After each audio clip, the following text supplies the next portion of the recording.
Hey guys, what's up? Hope everything is good and welcome back to Learning CSGO as a CS Veteran episode number 32. So jumping straight into DE Inferno on the pistol round, I am playing, you can see, top of mid. I do have a decent spawn for a spot in mid, so I take that chance. I'm trying to just peek out and shoulder peek and try and get a lucky headshot down mid here. Quite often it does actually work just tapping like this. It's very hard for the enemy to get a kill on you, and quite often you can get a quick headshot on them. They are actually chasing me up mid. I'm trying to basically hold A. I don't want them to overcome me here before I get at least one kill. Because if you look at the minimap, you can see I'm pretty much alone. So I'm just trying to get one or two picks and play it pretty defensive, but also not let them get into the bomb site without a fight.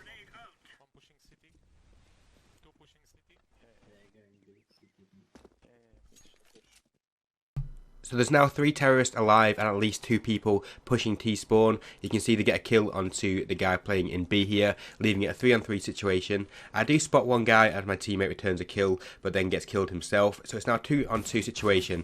What I'm trying to do here is get the guy who's planting, which I managed to do. Luckily, the guy in construction actually missed me. So now it's a 2v1 situation. The bomb is down. I was trying to get to the back of the bomb site, but my teammate went and took that position. I didn't want to really play in exactly the same place, so I pushed back around to construction and managed to land the headshot, making the score 1-0.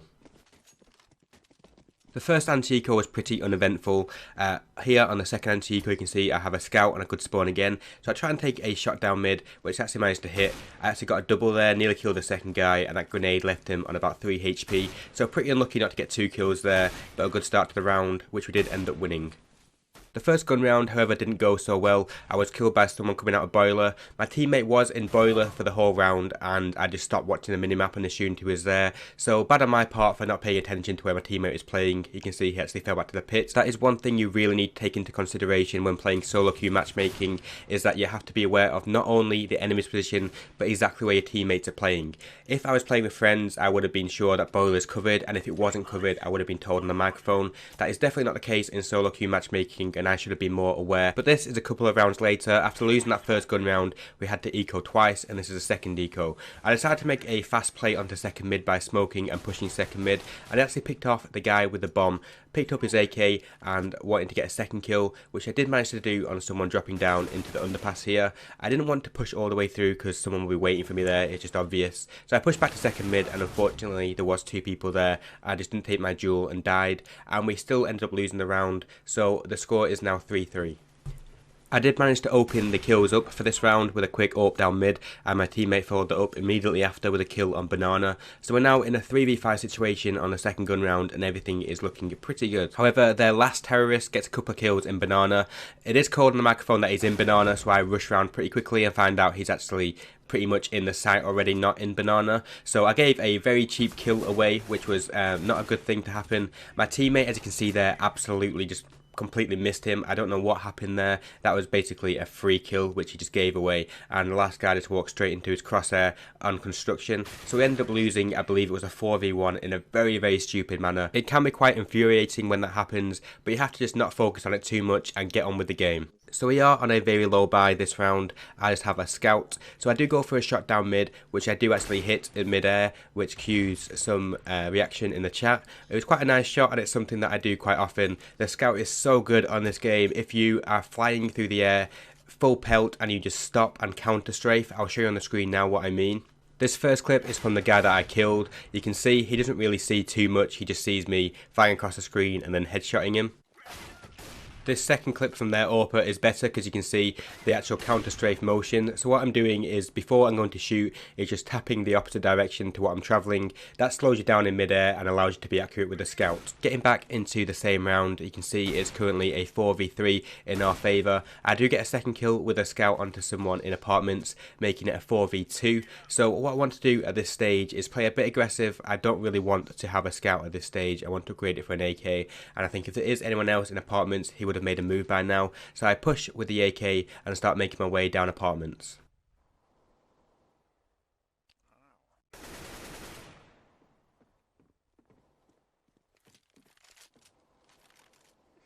So the last guy is making a lot of noise on banana. I know exactly where he is and pick him off with the AWP. So a pretty nice 4 kill that round with only a scout buy. So nothing too shabby there, making the score 4-all. So in this next round, you can see my teammate playing pretty aggressive at the top of mid. So I go give him some backup and manage to get a kill onto a guy who was on T-ramp. Not too sure what he's doing actually. A second guy comes around from the second mid and I get a kill onto him too before getting picked off by an AWP. But we do win the round, making it 5-4 in our favour. On to the next round, and if you think that 4v1 we lost earlier in the game was stupid, this one takes the biscuit. So they start coming to B. I back it up very quickly, get one kill onto a guy who was going towards construction. So there is at this stage still someone in the B-bomb site, and not much has been said about anyone else being in the B-bomb site. So I get another kill onto a guy banana and start spamming around banana thinking the last guy is there.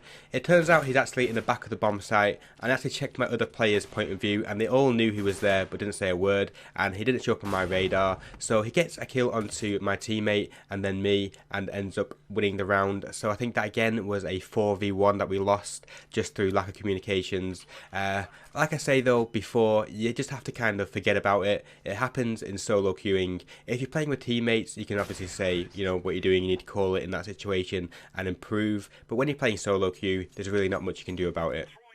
So skipping ahead to the last round as CT, for the rest of the CT half we're playing on a very low buy. Even this round we are very low and we ended up losing most of the rounds and just picking one up. So it's 8-6 to them at this stage. I do push into the apartments and get a headshot with the Nova. Sometimes that gun is a beast, like that did over 100 damage in one hit. So that was very good, and sometimes I use it and land a headshot or land a good chest shot and don't get a kill. So it's a bit hit and miss. I much prefer the Mag 7, which is a great gun.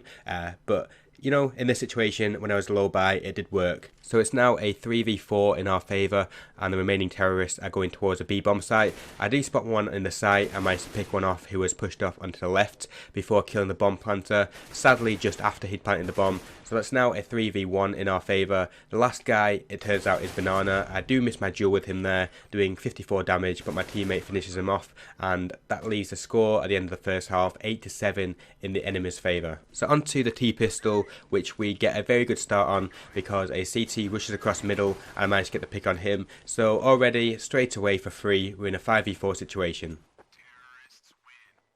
So onto the anti-eco round here, we do take B very quickly and I decide to push down to CT spawn and hide behind the left wall here. This is not a good bit of play at all. I did it for a bit of fun really, but in this situation you have guns, they don't have guns, you may as well play distance. Why would you push to a place where you might die and give them a free gun? So I only did it for a bit of fun. It's definitely not the best thing to do if you're playing competitively. I did get a couple of kills, should really have had that third guy, just didn't control my Galil spray well enough, but we did win the round. So onto the third round of the half, and this could either have been a force buy by the CT or a full eco.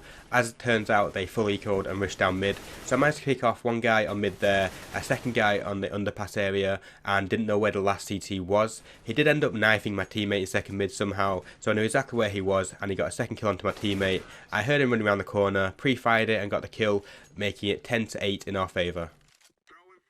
So we're on the first gun round here. There's 4 CTs remaining and just me and one other teammate. The bomb is down on the entranceway to B, so I know they're going to be probably stacking it. So what I do is flashbang, try and get in and get the bomb. Someone does run across for some reason, and I do manage to pick him off, get the bomb, and then start falling back to A. I know they was probably all in B because of the fact the bomb was there. They were probably stacking it. So I quickly rush up middle, thinking it is clear. However, I should have been a bit more aware that someone could have been there already and got just caught out of position and sprayed down by someone in the smoke.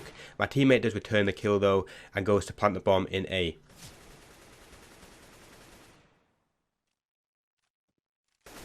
So the last enemy is in the library with an AWP and just takes a shot there. So my teammate here does do a very nice move and moves across the site, hopefully without being seen, because the AWP would then obviously expect him to still be on the other side of the site in the corner. It turns out that the CT did probably see him jump across as he spams the box quite a bit, but my teammate takes the duel, winning the round, and that was a very, very important round. Of course, the first gun round always is, and that makes the score 11-8 in our favour. The next couple of rounds are pretty straightforward. We take B both times without any real fight back by the CTs, as they are on eco or force buys. You can see this round, the last guy is up on the trellis area. I could see him quite easily when I jumped around the corner, but he still calls me out and says nice wall hack, which is usually a good sign that you're playing at least fairly decent on matchmaking. The round on the screen is probably the next actual full buy versus full buy that we had, and we went towards the A-bomb site. I managed to get one kill onto a guy in the pit who really should have easily killed me there, as I pretty much walked into his crosshair, but I still managed to get a quick scope on him, get the kill, and from there we run around as it was a 5v2 situation. All we need to do here is just play defensive, not give any stupid picks away, which is what we did, making the score 13-9. A nice little tip on the next round here, which did not help with their wall hack activations. You can see when I'm jumping up and down here, I can see someone in the back of B. I'm actually shooting through the gate here and getting a couple of hits on him. I actually hit him twice for 80 damage and I got the assist on him in the end. So it's a nice little spot. If you have a teammate there, you can actually boost over and get a full-on body shot on him and kill him in one hit. If you don't have anyone with you, just jump up and down, try and measure whereabouts he is and shoot him through the fence. So on to the next relevant round. It's currently 14-12 in our favour, so we did lose a couple of stupid rounds. Again, due to faults of our own, really, rather than just anything special by the other team. So we are rushing onto the A-bomb site here on pretty much an eco. There is one guy in the ruins area who does get picked up eventually. So we're currently now in a 3 versus 4 situation, now a 3v3 situation. So I have an AWP in the pit. What I need to do here is basically just call where I've got. So I just said to people that I am watching top of mid, and you have to hope other people do the same. One thing you don't want to do is play too aggressive and keep on changing and switching up your positions. I was playing a bit aggressive there, trying to get a pick onto someone, as I didn't have a clue where anyone was and I didn't want anyone sneaking up on me. I was just a bit too cautious about where my teammates were watching, essentially. If I was playing with friends, I'd be pretty confident that I'm covered on the right hand side, so I would have just stayed hidden watching mid only. But we did win the round anyway, making the score 15-12. So on to the final round here. Just a pretty straightforward round. We're trying to take the B-bomb site. My teammate's running in there with a bomb, so I check the right hand side and get one kill there. Checking around, missed my shot onto someone on the waterfall. Nearly get TK'd again. I actually got TK'd 3 times already this game, so a 4th time would not have been too welcome. But we did get in the bomber site, get the bomb down, and now it's just a case of waiting for the CTs to attack us, getting the kills and winning the game. So that does bring an end to this game. We ended up winning 16-12. There was about 5 or 6 rounds which we lost in a very stupid fashion, but that does happen in solo queue matchmaking. So on this account, I have actually not played in about 2 months. Previously, we had 9 wins in a row at Supreme Master First Class. However, because I haven't played since the 2nd of March on this account, I lost my rank. So playing this game got me re-ranked again, and I've gone all the way down to Legendary Eagle. So that's a bit of MMR decay right there. I'll have to work my way back up. Hopefully, it won't take me too long to get back to Supreme Master First Class, and then if I can start playing regularly again, it shouldn't take me too long to get to Global either. So please let me know in the comments below if you have enjoyed this episode, and please do leave a like if you can. I don't have the massive numbers of subscribers that other people do, so it means a lot to me when you do comment and leave me a like. So thanks for watching guys, and I'll see you next time.